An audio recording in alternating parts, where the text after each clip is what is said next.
पिछले 4 दिन से लद्दाख लगातार सुर्खियों में बना हुआ है, क्योंकि लद्दाख में कुछ ऐसा हुआ जिसकी इस देश ने कल्पना नहीं की थी। प्रदर्शन के नाम पर, अनशन के नाम पर, आंदोलन के नाम पर लद्दाख को जलाने की कोशिश की गई, जलाया भी गया। सीआरपीएफ की गाड़ियां फूकी गई, बीजेपी के कार्यालय पर हमला किया गया, आगजनी वहां भी की गई, जिसका आरोप गृह मंत्रालय की तरफ से सोनम वांगचुक पर लगाया गया, जो एक एक्टिविस्ट के तौर पर काम करते हैं। उसके बाद सोनम वांगचुक की गिरफ्तारी होती है। सोनम वांगचुक के ऊपर एनएसए लगाया जाता है और जोधपुर की जेल में उन्हें शिफ्ट कर दिया जाता है। जोधपुर की जेल वही जेल है जिसमें लॉरेंस बिश्नोई जैसे जो खतरनाक गैंगस्टर हैं, खूंखार अपराधी हैं, उन्हें रखा गया था। सलमान खान भी इस जेल में रहे थे। अब एक एक कर परतें खुल रही हैं, मामला जांच विचाराधीन है, जांच लगातार चल रही है। सीबीआई भी मामले में जांच कर रही है। सोनम वांगचुक का जो एफसीआरए का लाइसेंस था, जो विदेशी पैसा वो लेते थे, विदेशी फंडिंग जो उन्हें आती थी, उसका जो लाइसेंस था वो भी सरकार के द्वारा रद्द कर दिया गया है। और अब एक खुलासा, बहुत बड़ा खुलासा डीजीपी की तरफ से किया गया। लद्दाख के डीजीपी की तरफ से यह कहा गया, डीजीपी एसडी सिंह जामवाल ने बताया है कि पाकिस्तानी कनेक्शन था। एक पीआईओ था जो सोनम वांगचुक की जानकारी पाकिस्तान भेजा करता था, उसे भी गिरफ्तार पिछले दिनों किया गया था। पहले आप लद्दाख के डीजीपी जामवाल साहब को सुनिए, उन्होंने क्या कुछ कहा। उसके बाद एक बयान सोनम वांगचुक का वो भी सुनवाएंगे आपको, जिसमें वो चीन को एंट्री देने की बात लद्दाख में कर रहे थे। सुनवाइएगा जरा। एक सवाल जमाल साहब ये है कि सोनम वांगचुक के खिलाफ एक एनएसए लगाया गया है और रिपोर्ट्स आ रही हैं कि उनको जोधपुर जेल शिफ्ट किया गया है। ये क्यों किया गया, क्या चार्जेस उनके खिलाफ हैं, अगर आप उसको एलैबोरेट करें। और एक सवाल और कि गवर्नर साहब जो हैं कविंदर गुप्ता, उन्होंने बोला कि एक फॉरेन कॉन्स्पिरेसी है। अभी एनडीटीवी पे इंटरव्यू दिया, तो इन्वेस्टिगेशन में क्या सामने आया है? देखिए, कुछ इन्वेस्टिगेशन जो हम अभी तक आपको बता सकते हैं, कुछ ऑब्वियसली हम नहीं बता पाएंगे क्योंकि उसमें एक प्रोसेस चल रही है। जो सोनम वांगचुक का है, अगर आप देखें इनका प्रोफाइल और एक इनकी हिस्ट्री रही है, ये सारा कुछ आपको यूट्यूब में अवेलेबल होगा। जिस किस्म से इंस्टिगेशन वाली उन्होंने बातें की हैं, अरब स्प्रिंग की बात की है, जहाँ नेपाल या बांग्लादेश या श्रीलंका की जो इंस्टिगेट करने के लिए उनका एक अपना एजेंडा है।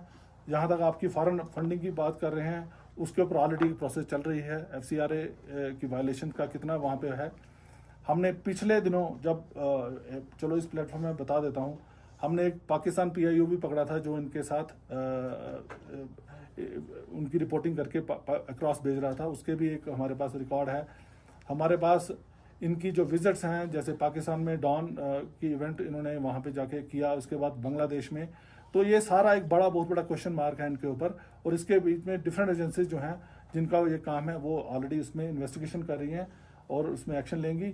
मैं इससे ज़्यादा इस पर और नहीं कह सकता। आपने सर एंटी नेशनल एलिमेंट्स की बात कही, आपने 10 सितंबर का दिन था जब सोनम वांगचुक ने अनशन शुरू किया था और 15 लोगों के साथ 23 तारीख में उन 15 लोगों में से 2 लोगों की तबीयत खराब होती है, अस्पताल में भर्ती करवाया जाता है और 23 तारीख की शाम से लेकर 24 तारीख की शाम तक ये सब कुछ जो आप तस्वीरों में देख रहे हैं वो वहां होता हुआ दिखाई दिया। कुछ तस्वीरें बहुत ज़्यादा भयावह हैं, उन्हें हम आपको दिखा भी नहीं सकते। हालांकि सोनम वांगचुक को अपनी गिरफ्तारी का अंदेशा पहले से था। एक दिन पहले भी उन्होंने एक वीडियो जारी करके ये कहा था कि अगर मेरी गिरफ्तारी इस मामले में होती है तो मुझे खुशी होगी। क्या सोनम वांगचुक को पता था कि जो वो कर रहे हैं, जिस तरीके से उनके कोई तार अगर जुड़े हैं, वो उसकी जानकारी सीबीआई के फिर जांच एजेंसियों के पास है? क्योंकि 10 दिन पहले भी सीबीआई वहां पहुंची थी और उनसे पूछताछ की थी और पिछले 2 महीने से भी सीबीआई लगातार उनकी जांच कर रही थी। अभी 7वें दिन का एक वीडियो है, क्योंकि सोनम वांगचुक पहले दिन से लगातार हर दिन एक वीडियो में से जानकारी देते थे कि क्या कुछ धरने में हो रहा है, क्या कुछ चल रहा है, क्या कुछ उनकी मांगे हैं, ऐसा रोज को वीडियो बनाते थे। 7वें दिन में उन्होंने क्या कुछ कहा था वो भी सुनिए।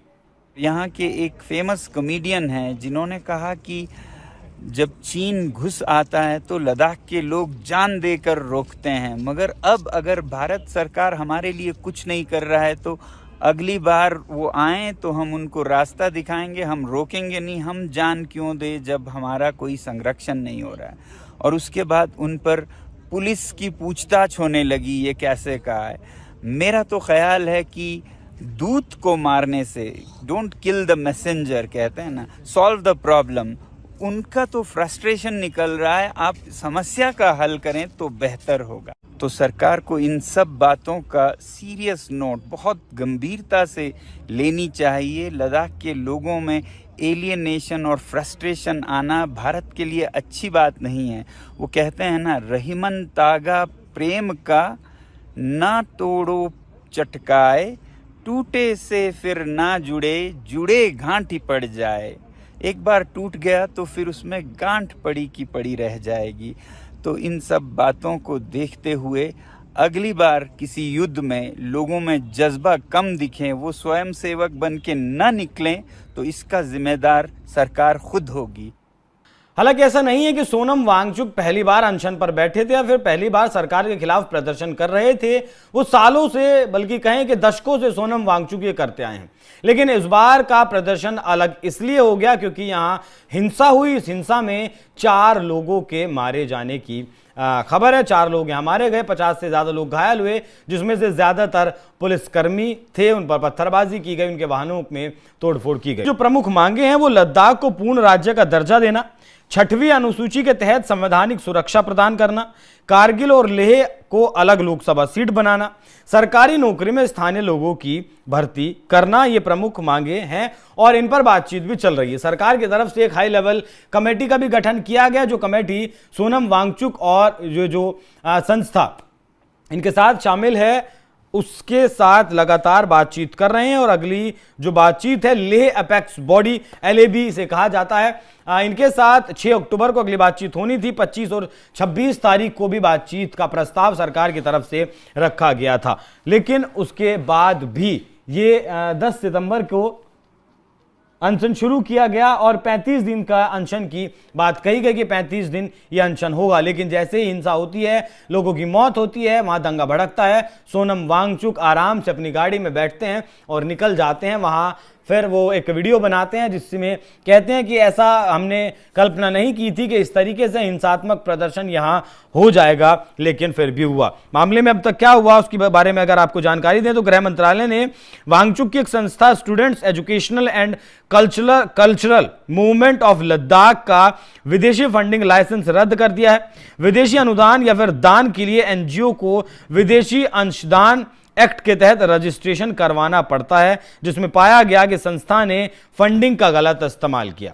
CBI ने वांगचुक की एक और NGO Himalayan institute of alternatives Ladakh HIAL के खिलाफ भी विदेशी फंडिंग मामले में जांच शुरू कर दी है।